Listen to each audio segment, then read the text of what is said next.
Hi, everyone. Morning. Good morning. People are coming on. All right.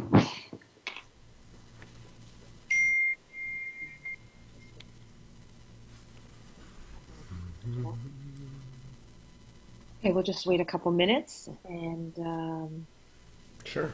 have some people coming on the call as well. Learning the new way of communicating, eh? Exactly, Jeffrey. Lots of news, eh? Lots of new patterns and new Yep, ways of doing things. yep. And I find people have gone through highs and lows, dips of feeling okay, and then having moments of panic and or anxiety, and I really want to focus on that because I also have seen that with myself where I can be very calm, and then there's these moments I call them little hits that kind of can bring me down a bit, and then I have to try and get myself back up. Yeah, that's interesting because that's really what emotions are all about, and that's what I teach and what I've noticed. And so, yeah, I'd love to talk further Hmm. about that as we get into the call because that's it's as if we're being forced to recognize and understand how emotions work, which are definitely waves. My first coach used to say that emotions are like a rainstorm. They have a beginning, a middle, and an end, and that's sort of, I think, what we're seeing is we're seeing that big wave of emotion, and then if we don't resist it, and we're fortunate enough, and we can let it pass through us, Okay. and that's Um, really important. Yeah, yeah. so nice to see all these people Yes. checking in because we need to support each other in these times, don't we? Absolutely. So, first, I want to say welcome, everyone. And if I can just have everyone turn off their audio so we don't hear any background noise. And if anyone has a question, that this is why Jeffrey is here as well. If you have a thought or a comment, then turn on your audio and absolutely let us know. You can also, I think there's a little spot where we can chat and you can write something down, and I'm happy to. Let Jeffrey know as well. So again, thank you for being here. Also, thank you, Jeffrey, for doing this with me and supporting so many people and also the hubbing community. So I'm going to pass it over to you, Jeffrey. Great, thank you. Thank you for that. And last week, a lot of the questions came through the chat, and that's great. But I think it's important that we have much communication and connection as possible. So this week, by all means, just unmute, and if you can ask the question verbally, then we get that extra level of communication other than written, and that brings to mind, if as we're in self isolation, we want to try and have whatever connection we possibly can, and so. Before this, people were very content with just texting. But now that we don't get to see anybody, maybe we should do phone calls. Maybe we should do Zoom calls.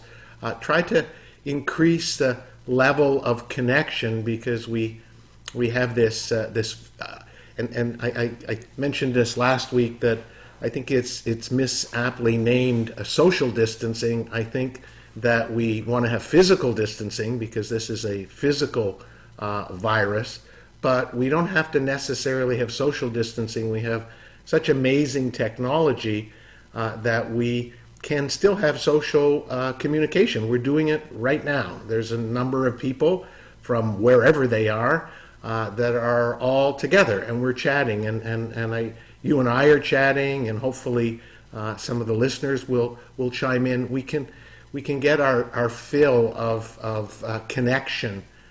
Thank heavens we have technology. So that's really, really important because that isolation is difficult for people. However, having said that, please use this opportunity of isolation to go inward. I think from a spiritual perspective, this is somewhat of of an opportunity. So many of us are so busy that we don't really go within. And I've been using this period of time to try and move inward and reflect and become aware of the plethora of feelings that come up and go. And Mary, you know, before this call, you and I chatted, and that came up, and as we got onto this call, we talked about emotions and the waves of emotions and the coming and going. And I think it's important to realize that is the way feelings operate. And it's so important, I believe, not to let our minds prevent that natural flow, that ebb and flow of emotions. I was thinking about it. I've never surfed, but if you surfed, you would be out there, and sometimes you'd see the big wave coming, and hopefully you want to ride the crest of it, and you're okay. And other times that big wave comes and just wallops you, and you're covered in water, and you're pushed underwater and trying to come up. And that's what some of these emotions are. If it's a sadness, a fear, sometimes you can ride it, sometimes you can outsmart it, sometimes you can ride the crest of that fear or sadness or loneliness, and other times it's just going to wallop you. And I'm a big fan of just going into the midst of that feeling. I think that's, for me, I think that's important. So, Jeffrey, would you say that when you talk about feelings, it's more about riding it out? So even if you kind of dip down, as I said, there were moments that I dipped down, and it was kind of intense. Do you stay there and feel it, or do you try and come out of it as soon as possible? I say stay there and feel it, because the misconception we have is that if you go into the midst of that feeling, you're going to stay there. If you've got that fear, you're going to be, you're going to have fear for the whole day. If you have loneliness, you're going to have loneliness for the whole day. And that's not true. If you understand feelings, and I've worked with feelings a lot in myself, because for the first 50 years of my life, I wasn't very much of a feeling individual. And so as I opened up to my feelings, I was very fascinated with the study of feelings. Feelings are in and of the moment. They flow. They really flow. I just mentioned a few minutes ago, before maybe some of the people were on the call, my first coach, Robin Sharma, used to say that feelings were like a rainstorm. They have a beginning, a middle, and an end. And sometimes that rainstorm will last all day, but even within that rainstorm, you will notice that it will pelt down and then it will lighten up. Often I used to drive a lot because we used to live in Pembroke and Ottawa, and I was driving around a lot. And if you're driving and all of a sudden the rainstorm comes and you can hardly see, and you got your windshield wipers on full blast, and sometimes you just have to pull over to the side of the road, but then you notice that the rain sort of slows down a little bit. And often after the rain comes the sun. And that's very much like emotions. They will come up, they will get intense. Sheltazar, the entity that I channel, says that feelings are truth. And so it's really, really important, I believe, to go into the midst of that feeling and see if there's a message for you in those feelings. That's it, yeah, because you've said that before, that sometimes even when we have anger or we have sadness, is to really look at what's behind that. Mm-hmm. Usually first of all, when it comes to feelings, and the late Wayne Dyer used to talk about this a lot, and I truly concur, that feelings are not good or bad. We tend to make feelings good and bad. He used to say that feelings are higher and faster, or lower and slower, or you could call them uncomfortable or comfortable. You can call them pleasant or unpleasant. But the minute you make them good and bad, you want to avoid the bad. And if you've made worry bad, then all of a sudden you don't want to go there, and you're missing out on the truth in that, because that worry might very well be telling you that there's an energetic imbalance within you.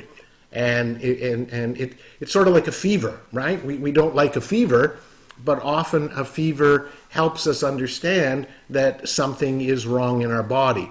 Well, emotions are the same way. They're just that warning system to tell us that something's out of whack, something's not the way it could be. Not necessarily should be, but could be. So any of those lower and slower emotions could be indicating to you. For example, if that fear is coming up, it's telling you that your body is very tense, that there's this sense of imbalance, right? And Sheltazar has taught me that the darkness is our greatest teacher. So if you go into the midst of these difficult and challenging and unpleasant feelings, there is always great learning, always great learning. So yes, I highly encourage people, especially now, because my sense is that the energy is intensified. So if you had a feeling of being scared before, on the Richter scale, so to speak, it could have been a 60 or a 70. That same feeling today is a 90 because the energy is so intense. We went out grocery shopping yesterday, and there was an eeriness. It's sort of like it was kind of glad to get back into our condo. People are wearing masks, and nobody's talking to each other and keeping far away. And that's okay. That's what we're supposed to do for physical distancing. But from the human perspective, it creates an aloneness, a separation. And it can certainly bring up that feeling, especially if you allow your mind to lead you to believe that this could go on for months and years and ever, then that's pretty scary. So go into that feeling. I'm always a big fan of journaling your feelings. Give your feelings a voice. So if you have a feeling, if you have fear, sit down and say, okay, fear, talk to me. What is it you're trying to tell me?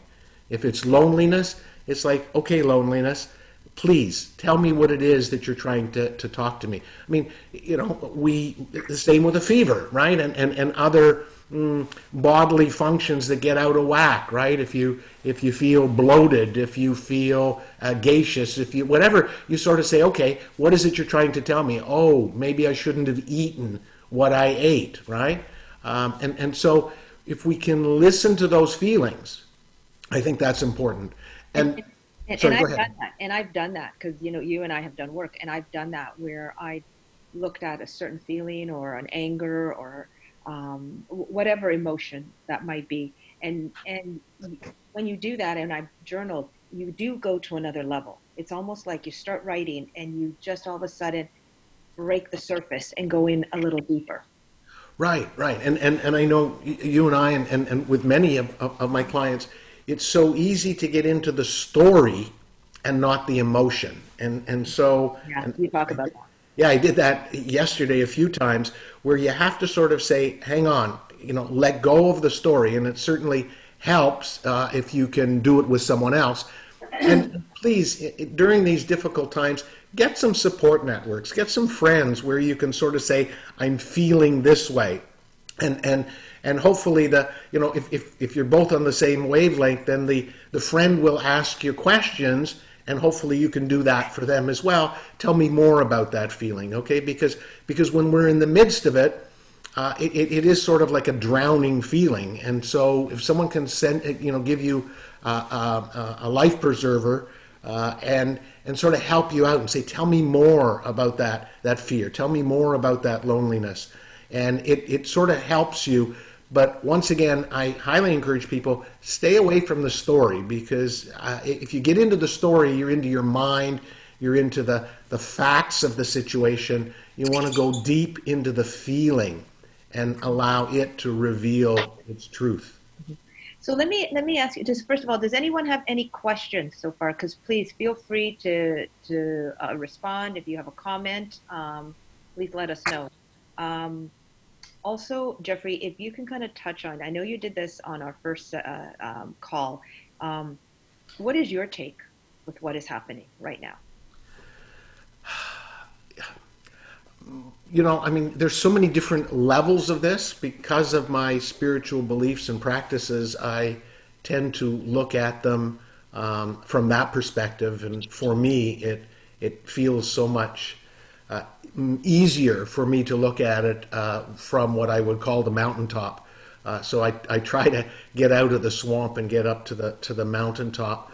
I have never experienced this. I'm 67 years old. I would imagine, my parents may have experienced something like this in World War II. They went through World War II, but it's really, we're being put into a situation where the patterns need to change. We're being put in this most uncomfortable situation. Some people are saying it's Mother Earth and Gaia. I think it's that. I think it's human consciousness. I think it's each of us individually. I try to believe, and I do believe, that it's an opportunity, not a punishment. Okay? My spiritual beliefs are such that the higher power is not about vengeance and retribution, and so we're not being punished for this. This is an opportunity, whether you like it or not. Change is imminent, and I'm highly encouraging everybody I talk to embrace that change. We don't realize the patterns that we have been accustomed to, and I'm trying to do things differently. Even within my home, I'm trying to change my routine, and I'd highly encourage everyone to try put something into place every day that is a change. Okay, whatever your routine is. If you used to wash your face first and brush your teeth after that, brush your teeth first and then wash your face. Get used to this change. I think this is the opportunity in this situation, is to look at change, because we are being lambasted with change big time. Normal patterns are being yanked away from us. I lost my mother over the weekend. She passed away. She was 92 and she was in a home. She had a stroke about 4.5 years ago, but she was very content. And in a matter of a few days, she got pneumonia and she passed away. And as a matter of fact, today she is being buried in Ottawa, and I'm here because of this social distancing. And so the pattern, even of mourning for a family member, is being disrupted. And we could be really. I could really be upset with it, but one of my nephews has organized a Zoom call for the family tonight, and we're all going to get together. And I spent time yesterday creating a video of photos to remember my mother. Now, that's not a traditional funeral, a traditional mourning, but we're adapting. It's something new, it's something different, and we're still going to have that opportunity to mourn in our own way. And that's just one small example of how we can use these difficult and challenging times to come out of it better. So I really believe it's an opportunity. It's a big lamb-based. I've heard people say that when 2012 came, the end of the Mayan calendar, that we were going to have this big major change. Well, I think the inklings of it were there, and here we are 8 years later.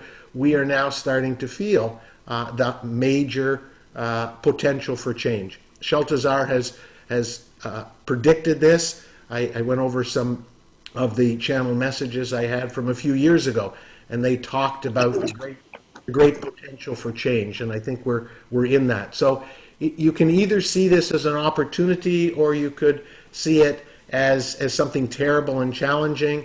I highly encourage everyone to keep their energy as high as they can, see it as an opportunity, see it as something that we can come out of this much better. And what's kind of interesting is that there are those two poles out there. If you're in social media, you can see the very positive, and you can see the very negative. I think this morning floating around is something that apparently Bill Gates said, and I don't know. For me, I'm skeptical because I'm really not sure what's true and what's not true. Someone said there were dolphins in the Venice Canal. Someone else said no, that's not true. So please be discerning with your social media. But with regard to what Bill Gates is saying, and if you get a chance, read it. It makes a lot of sense. It is talking about opportunity, and then there are others that are talking about gloom and doom. So I do see it personally. I see it, and it's our free choice. You can see this as calamity, or you can see it as opportunity. And I will tell you that depending on your perspective is how you will be able to ride the waves, how you will be able to surf.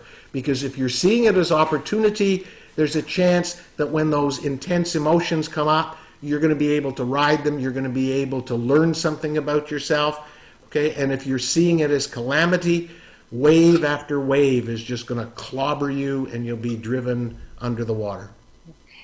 Jeffrey, someone just mentioned for us to share the article of Bill Gates. I know I've seen it on Facebook, on social media. People have posted it. Have you seen it somewhere? Because if then I No, can. I've just seen it on social media, and that's why I'm not sure it's Bill Gates, but whatever it is, it doesn't, sometimes it doesn't really matter. Maybe someone said Bill Gates said it so it would get credibility. To me, it doesn't matter who gets credited with it. It's, does it feel right to me? And that's another topic that I would love to bring up at this time. There is just so much out there. It's really important that you realize that on the human plane, truth is relative. There is no absolute truth. Okay, and people could challenge me and say, well, there's facts, there's scientific facts, and I can tell you that for every scientific fact that proves something today, in a period of time, there could be another scientific proof disproving it. Okay, I mean, how many times have we seen that chocolate is good for you, and then someone says chocolate's not, and wine is good for you, and wine is not, and so there's Wine's always good for you. Wine's always good for you. Well, okay, I'll go with that one. Lots of wine and chocolate. That's a good idea, right? Yeah. During this time, I think it is. Absolutely, absolutely, and obviously, Premier Ford thinks so because as an essential service, we have the beer and the liquor stores are staying open. There's lots that's being closed, but we have that's an essential service. So hopefully that wine will still be available for us. But the discerning of truth is really, really important.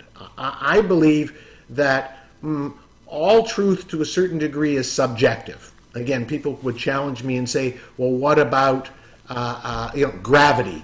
Gravity exists. Well, that depends on your perspective. Someone may think that gravity is a bad thing. Someone may think that gravity is a good thing. You get the people that skydive that like to try and defy gravity. So the key during this situation is to feel your way into the truth. Do not believe intellectually what people are telling you just because they're telling it to you. Get a sense. Does it feel right? Okay, and I think this is one of the biggest opportunities we have because the internet and social media is going to be around for a long, long time. And if we are to survive as a human race, we're going to have to decide what we want to believe and what we don't want to believe. Okay, and I know a lot of people are feeling really down and overwhelmed because they're reading everything and assuming it's truth. Don Miguel Ruiz's, one of his agreements was do not make assumptions. And for example, here's something being credited to Bill Gates for saying it was great. I think it makes sense, but we're making the assumption because someone said Bill Gates said it that he actually did. Maybe he did, maybe he didn't, I don't know. And so, and don't get too hung up and don't get upset and mad about whether you believe it or not. If there's something that's out there that you don't believe, just let it go and send it love and say, okay, that's someone's opinion, but I choose not to accept that opinion.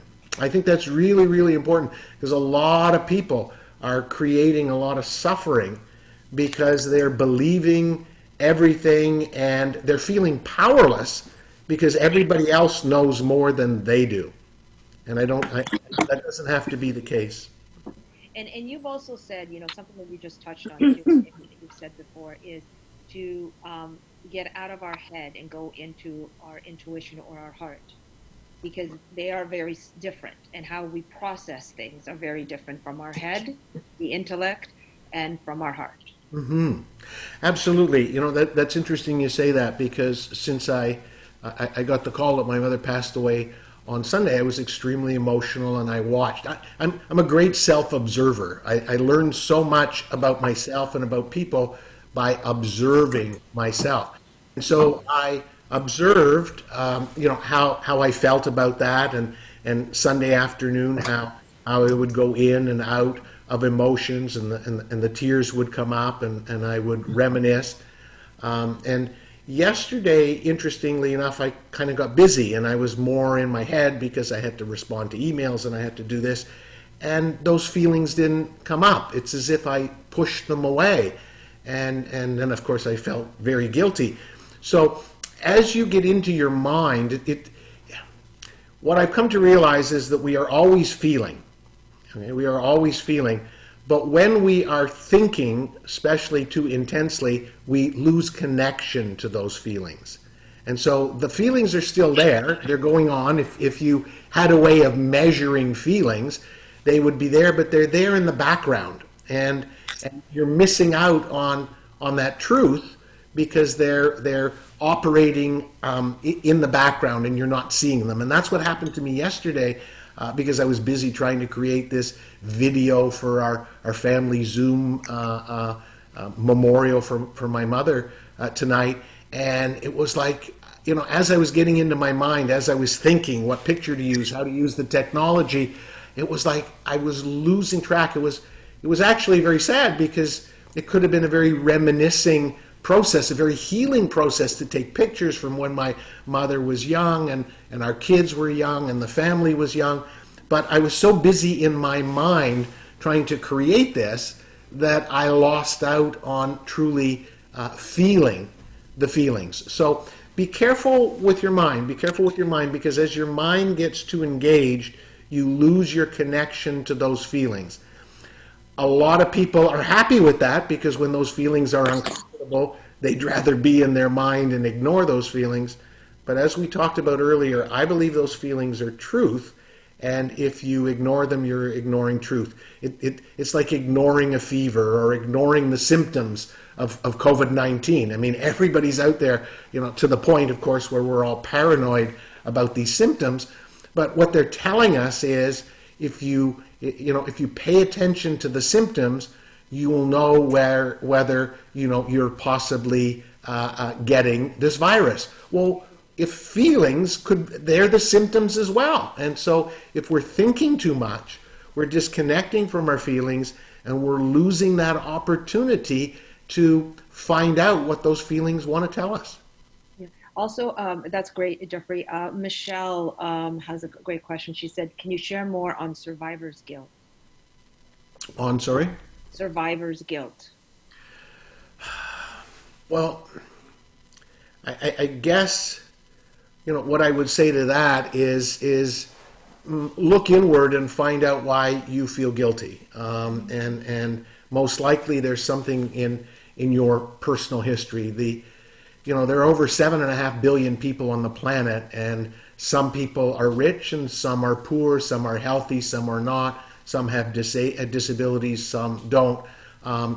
This is just intensifying what is happening every day, because every day something is happening to someone, maybe a close family member, a friend, that is extremely unpleasant. I tend to believe that there is purpose in everything in life, and those that are leaving the planet may be doing so to help us put that change in. I know my mother did, because I've already connected to her in a much different way than I did when she was in physical form. And so if you have guilt, go within and find out what that guilt is trying to tell you. Maybe there is a blockage that you have that is preventing you from fully embracing life, fully embracing the situation. So that survivor's guilt is I think it was Irma Bombeck that said, guilt is the gift that keeps on giving. And so try to get rid of that guilt. Try to go within and find out whether it's survivor's guilt or any other guilt. It is just one of those lower and slower feelings that gives you an opportunity to learn more about yourself, to shift yourself, and to become more whole and healed. How are some ways that someone could go within themselves? Is it that maybe Michelle, journaling or sitting quietly? What are some is And definitely those, technique the right word to use? sorry, say again? Finding certain techniques, is techniques the right word to use? Yes, yeah, techniques and practices. Well, first of all, one of the things I would suggest is people start to learn the language of feelings. Okay, it's not the same language that we're speaking. Often I say to people, first of all, people ask me, that people type A's, and I used to be one of those, and so I understand that. How do you feel? And the simple answer I give people is stop thinking, because you are always feeling, but you're not connected to those feelings. So the first thing that I would do is try to slow down your thoughts and not think as much. So that's number one. Number two, in the language of feelings, don't get caught up on the label, because we could use the word, I don't know, what's the feeling that's coming up for you most these days, Mary?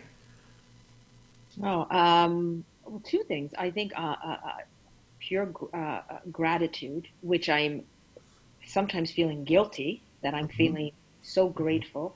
Mm-hmm. But when I again sit with my feelings, there's a reason for it to really show me what the lesson is. Right. And then other times there's these moments of anxiety and a Right. bit of panic. Mm-hmm. And that has shown me that's when I go into my head. And I can tell gratitude is when it comes from my heart and my inner soul.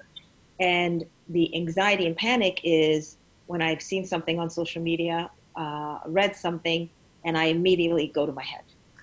Right, and that's, thank you for that example of what happens to most of us. We are very easily accepting of the higher and faster feelings, but we're a little bit resistant of the lower feelings. So what you said is a perfect example. Anxiety comes up, it's a lower and slower feeling, it's uncomfortable, I'm going to go to my head, right? And so the key is to embrace that anxiety. We say that the gratitude comes from our heart, but so does the anxiety. The anxiety is telling you that something's out of balance. So thanks for that example. When that anxiety comes up, try not to go to your head and talk yourself out of it. With regard to the gratitude, you also helped explain this point. You said gratitude, but then you said guilt, and so right. So my gratitude might be guilt-free. Your gratitude has guilt mixed in with it, right? It's sort of like a recipe. Like if you think of soup, right, and feelings, very rarely do you have a soup with just one ingredient. And so we'll use the word gratitude, but your gratitude guilt is sort of in that soup, right? Whereas maybe if we weren't in this crisis, okay, your gratitude would be pure. It wouldn't have the guilt ingredient mixed in with it. Well, I think what happens to some people, and I can speak for myself, is it's the mixed messages. You think, we're in a pandemic, so there's that rational going into your head that we should be behaving this way, we should be worried, we should be nervous. But then there's another side of us, and I think a lot of us have felt that I feel, and I have to say it, pure joy that I'm spending this amazing time with my family, that we are healthy, that we are all together, that I've slowed down in a lot of us. And I've seen people like playing with board games, talking. And then there's this feeling of, we're going through doom and gloom on one end, but then I'm feeling joy on the other end. Right. And so let me ask you the question, which of those feelings is the true feeling? Which of those feelings is your reality? I think the true feeling is being grateful. Yeah. What I truly feel, but I feel the influence of Right. what's happening and what is being posted out there that can get sucked into my head a little more, Got it. and make the, I would say all of us, like we all have anxiety. I'm not going to say, I'm just joy, joy. We all have anxiety, but I think it can expand it. And I hear you, and that is actually what most people would say. When I ask people that are having these conflicting feelings, Hmm. which is their true reality, 9 times out of 10, they tell me the higher and faster, the more positive is their true reality. But in effect, that's not the case. Because we live in the duality and we are light and we are dark. So that anxiety is as much your truth as the gratitude. The correct answer would be one is a more pleasant reality. There's no doubt that gratitude is certainly a more pleasant reality than anxiety. But in essence, and Schultezar has taught me this, both of those realities are true. That's that wave that you talked about at the beginning of the call. The anxiety is truth because something. I mean, and what's wrong with it? I mean, if you didn't have that anxiety, maybe you wouldn't be taking this as serious. Maybe you wouldn't be doing the social distancing.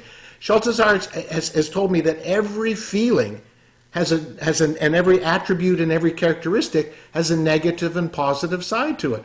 So that anxiety is keeping you safe. I I mean, feel that's like one perspective. I feel like I'm having a therapy session with you, with everyone watching and listening. No, I'm joking. I'm just trying to Well, ask. thanks for taking one for the team. That's really Yeah, there great. you go. Well, I know these are questions that we all have. We do have a question. Someone mentioned expand on top of the mountain Right. preview. I just want to make Yeah. sure. Yes. Okay. I understand. I made the comment and I referred to that. It's what I call big picture thinking. Okay.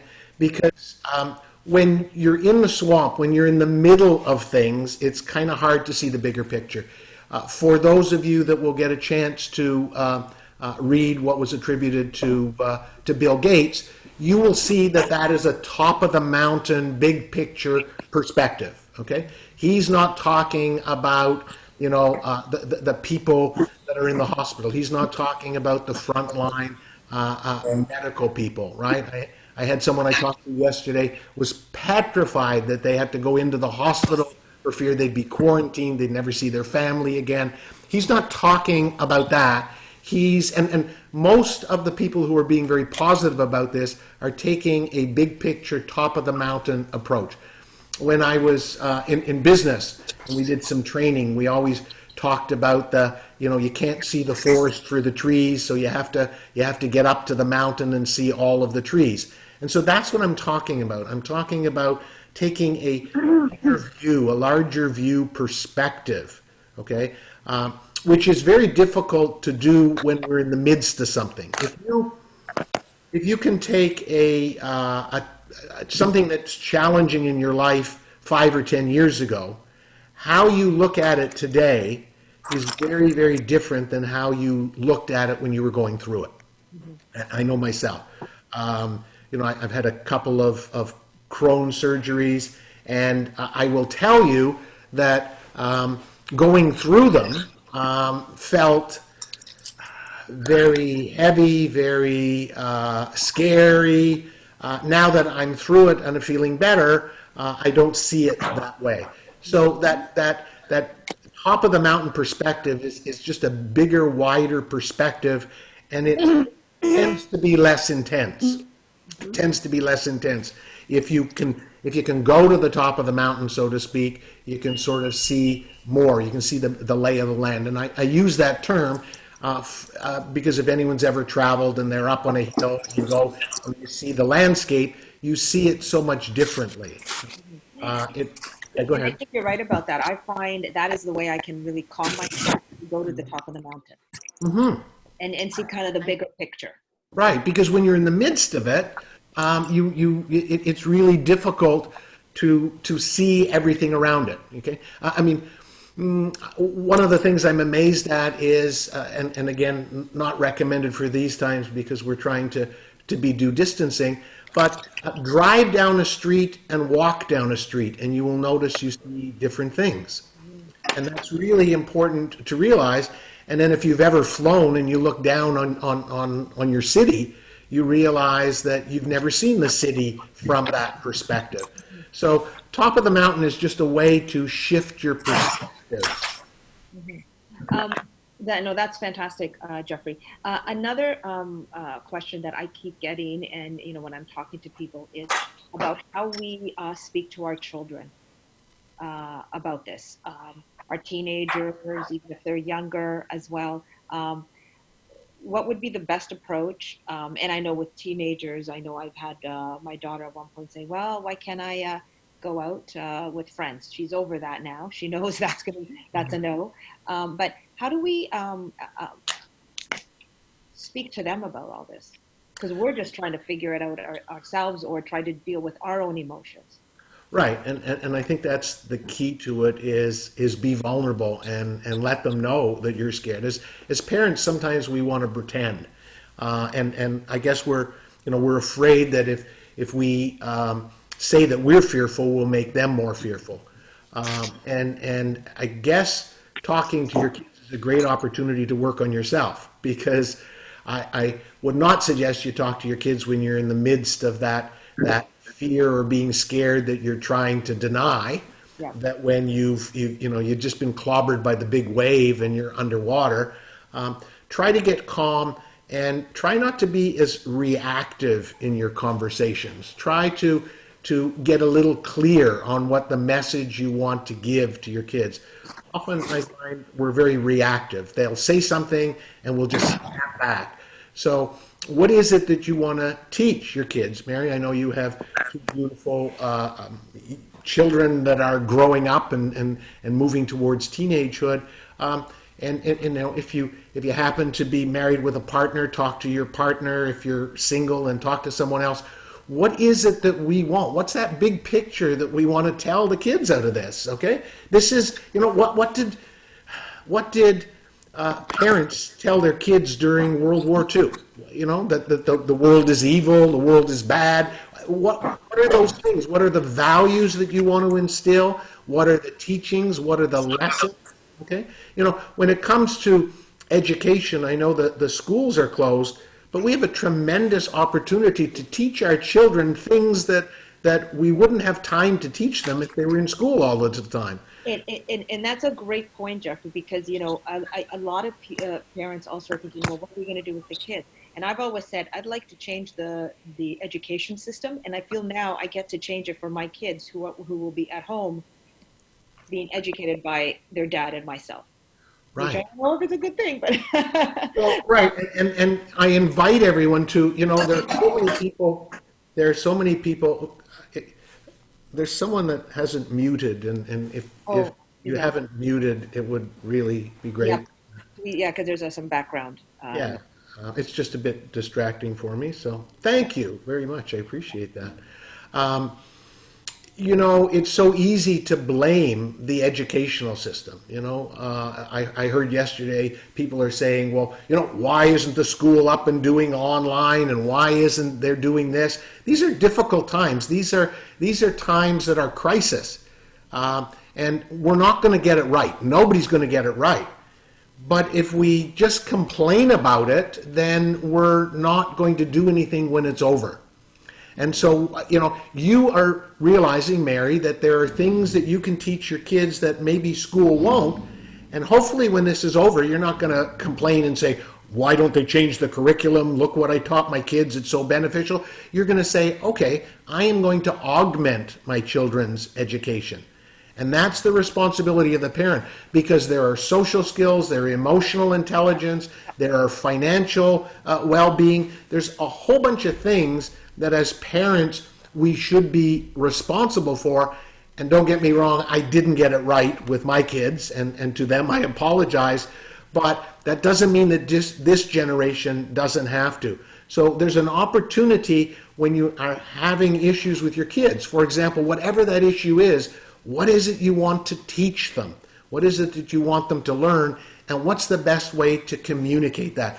Conscious communication, I think, is very, very critical, not reactive. If we're coming from fear, we're going to be responding to our kids from fear. Process that fear, journal that fear, let that wave pass you by, and then from a more calmer place, communicate what it is that you feel is important to communicate with your children. Great opportunity to spend time with your kids. And I know it's hard the younger they are, and you feel that you have to take care of them all day. But, instead of when they go to bed at night watching Netflix, sit down, think about it, reflect with your partner. What are the things? Once again, go up to the mountaintop. What is it that I want them to learn over the next few weeks, whether it's values, whether it's respect? What are those things that I want to instill in my kids, and what's the best way that I can do that under these extenuating circumstances? That's great information. Also, Jeffrey, something that you just mentioned, when you said to go up on the mountaintop for our children, you said on our last call on Tuesday that for each person should be looking at what do they want to when we're done with this, when it's all past, and I hope it's sooner than later. How did we spend our time? What did we learn? What changes did we make for ourselves, or did we just stay the same? And I remember you gave us some exercises last week. Mm-hmm. Yeah, and I can't remember what they are, and that's the beautiful part about what I do, is that I don't have to worry about what I told someone last week, or it just comes. So I have no idea if this is the same advice or different advice. But set those intentions. If you look at us as human beings that are always evolving, okay? So, my mother passed away, she was 92. If we look at her life from 0 to 92, there were changes that occurred in her life. Unfortunately, born in the generation that she was, and not having the opportunity that I did to awaken, most of her changes were very unconscious. They just happened. They were life happening around her and her reacting. So if for example, right now at the beginning of this crisis, I'm at 67.3 or 0.5 on my evolutionary scale, no matter whether it lasts 1 month, 2 months, where do I want to be when it's over? At 67.5 or 67.6 or 67.8? What is it that I want? Again, it applies very much to what I just said about kids. You become conscious. What is it that I want to evolve in this period of time? Do I want to get a handle on my fears? Do I want to get a handle on my guilt, right? The survivor guilt. If you've got survivor guilt, you've probably got guilt about a whole bunch of other things. So do I want to work on my guilt? Do I want to work on my fear? Do I want to work on, what do I want to work on? What do I want to learn about myself?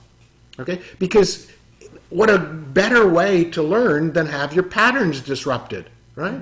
Okay? I mean, my mother was old, and I, made the assumption that she's going to pass away sooner rather than later, and I always sort of imagined, what it would be like, and guess what? It was not like what I would have predicted. So, and because I have worked on being in and of the moment, the sadness comes up and the sadness goes away. So what is it that you want to change in your life?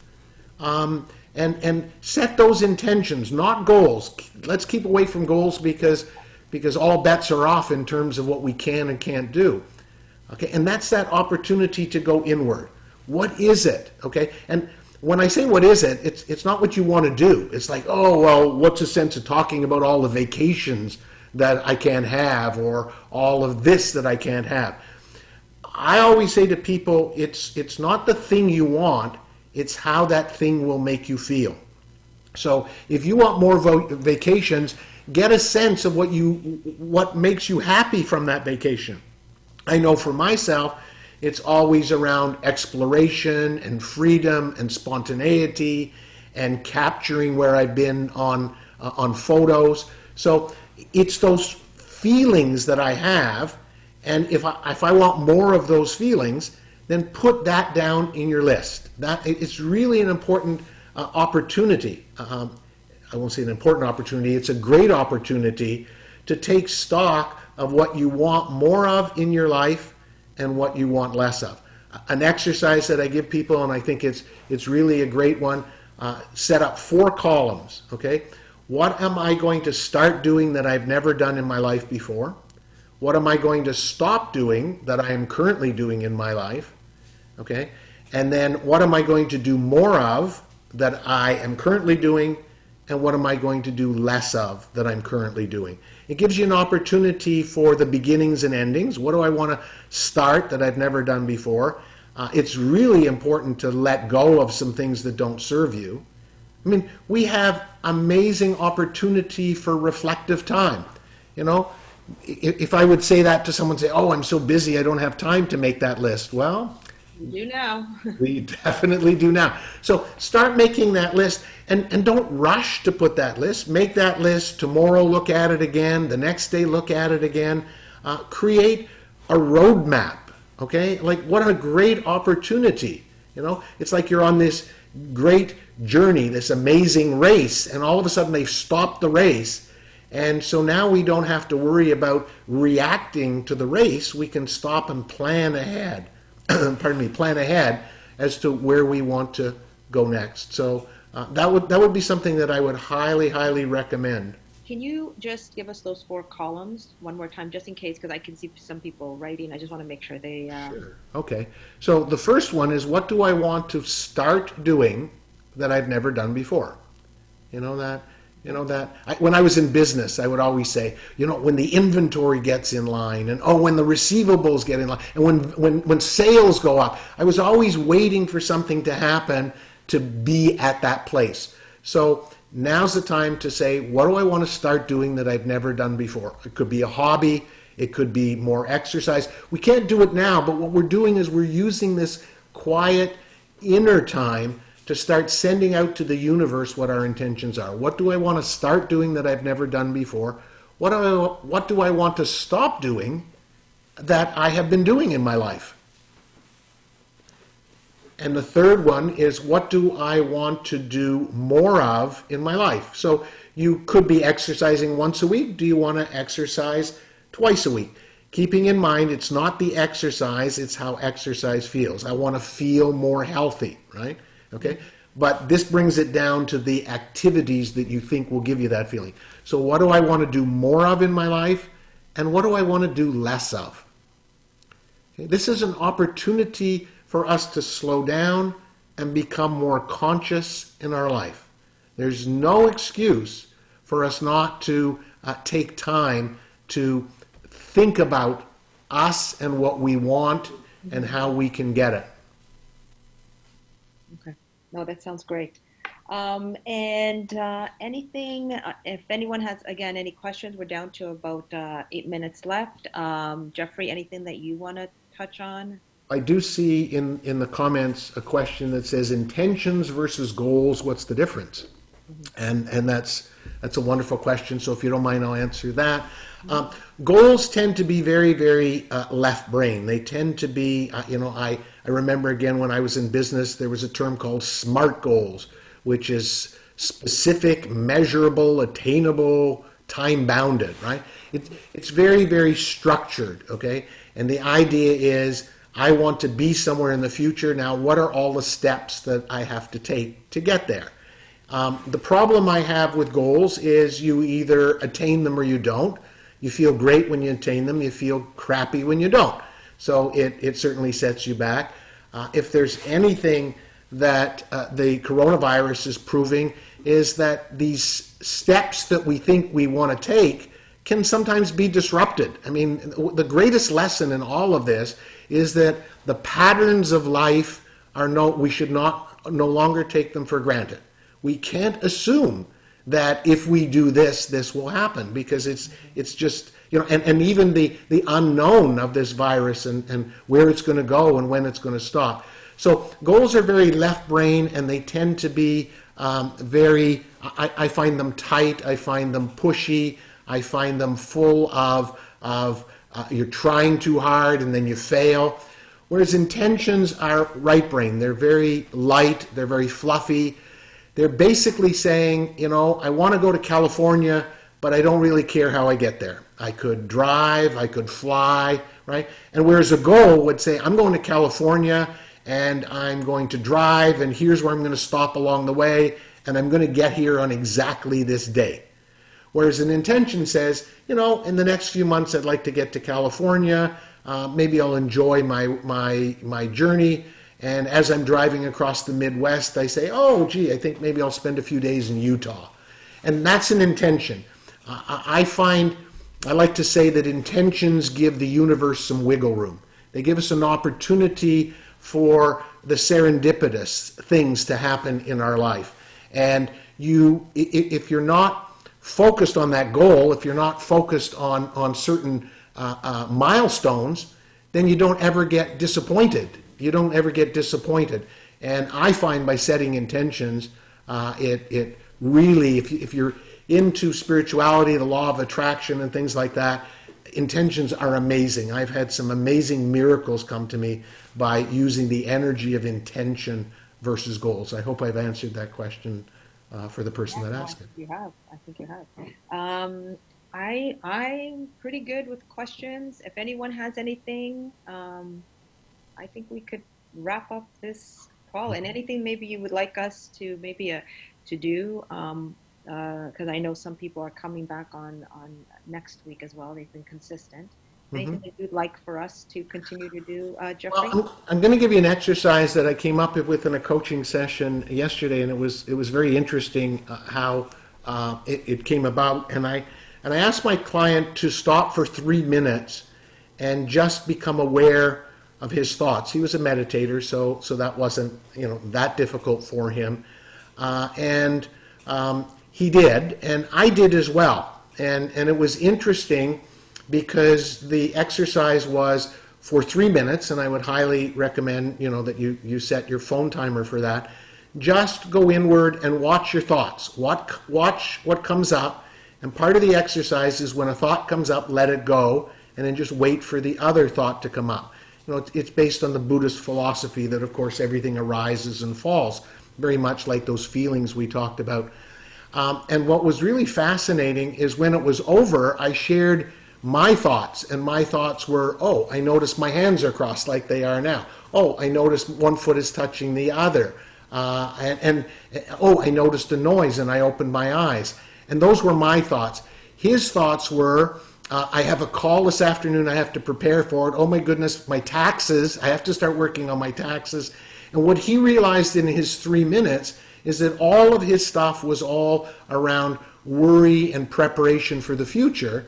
And what he noticed about my thoughts, and I will not take great credit because this doesn't always happen to me, I'm a human being, but in that moment, my thoughts were very present moment focused. So the exercise for next week, because what we're dealing with is all of these random thoughts of the future coming in with regard to this virus. It's just about impossible not to get sucked in to what's going to happen. When the kids going to go back to school? When are we going to lift the state of emergency? So by having this exercise of focusing on your thoughts for 3 minutes, I would recommend doing it 2, 3, 4 times a day. It's important to keep it to 3 minutes because if it's longer, the thoughts that you had at the beginning, you're not going to remember. So it's a short period of time. Write down what those thoughts were and work towards trying to get those thoughts more present moment than future moment, right? Especially if those thoughts are all fear-based or worry-based, you will find, of course, that the emotions that are coming up with you are, fear or worry. We didn't talk about it today. Maybe we can set that intention for next week. There's definitely a connection between your thoughts and your feelings. And often thoughts will create feelings because, of course, your feelings are feeding back the truth. Maybe they're saying to you, those thoughts aren't very healthy for you, Jeffrey. You should let go of them. So this exercise is kind of a neat exercise. It's easy to do. It's 3 minutes. Do it as often as you can. As soon as you finish, write down the thoughts that you were conscious of, what came up, okay? The key to it is when a thought comes up, don't go down the rabbit hole and keep going to other thoughts. Let it go and then see what else comes up. In the period of time, I think we did it for 2 or 3 minutes, I had about 3 or 4 thoughts. He had 3 or 4 thoughts. And it became so obvious that my thoughts were present moment, his were in the future, and I gave him the exercise to keep doing it so that his thoughts could be more present moment focused. That's his homework for next week, is when those thoughts are all in the future, they're all scary, you want to be able to maybe do something before you do that exercise so that you can be more present moment focused. That's great. Thank you so much.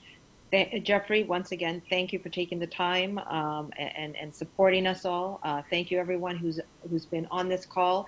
We have our last call next week, Tuesday, 10 a.m. Eastern Standard Time, and also over at H.U.B Inc., our communications coordinator that some of you know, Vasia, will be putting these recordings onto our website, so you can just go and grab them from our website if you want to listen to them, if you want to pass it on to someone else, let them know. The more people we can support and ground, the better for all of us.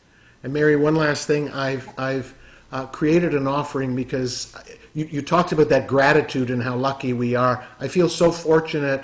I am offering a free COVID-19 call to people who are either feeling the stress and overwhelmed. I'll gladly talk to them for an hour. Or if you're one of the people who feels that this is an opportunity and you want to break loose and you want to use this opportunity that we have to change your life, I'm offering these free 1-hour calls, and you can check, I think, my website or on social media. I think there's a paid ad. I really want to be able to offer what I've learned to people so I can help them through. It's my way of giving back from that place of gratitude. That's great. That's great. And Jeffrey, you know what? We can even add it to our website as well, or our social media, what you're offering as well. Great. I'll send you the link. I appreciate that because I do want to help people through this, to get them out of crisis, to see it more as an opportunity. Thank you all so much. I greatly appreciate your time and attention. Thank you, Mary, for this opportunity. Oh, my pleasure. Thank you. Take care, everyone. Be safe.